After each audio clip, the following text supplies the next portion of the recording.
Kaanak ng isang sanggol sa Mangaldan, Pangasinan na isinilang na may abnormalidad, humihingi ng tulong. Narito ang report. Nito lang June 16, nang isilang si baby princess Kate Solis ng barangay Batang East, Mangaldan, Pangasinan. Hindi normal na isinilang si baby princess. May maliit na butas kasi sa kanyang batok kung saan may nakalabas na laman o soft tissues. Ayon sa midwife na nagpaanak sa ina ng sanggol na si Marites, posibleng hindi 100% ang development ng ulo ng sanggol habang ipinagbubuntis ito dahil sa kawalan ng prenatal check-up. Dahil sa hirap ng buhay, hindi rin daw umiinom ng kahit na anong bitamina ang ina ng sanggol. Healthy naman siya, tapos pinkish. Kaya lang hindi siya umiyak. Wala talagang iyak.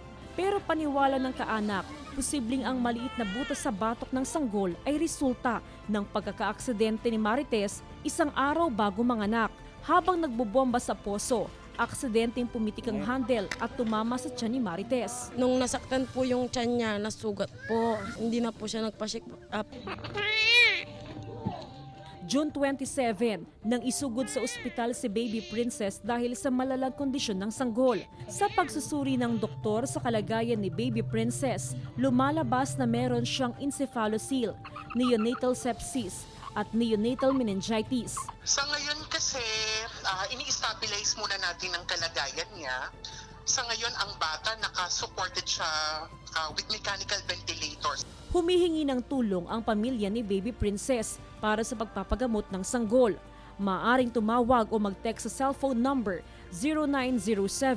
0907-045-7857 at 0948-716-8206.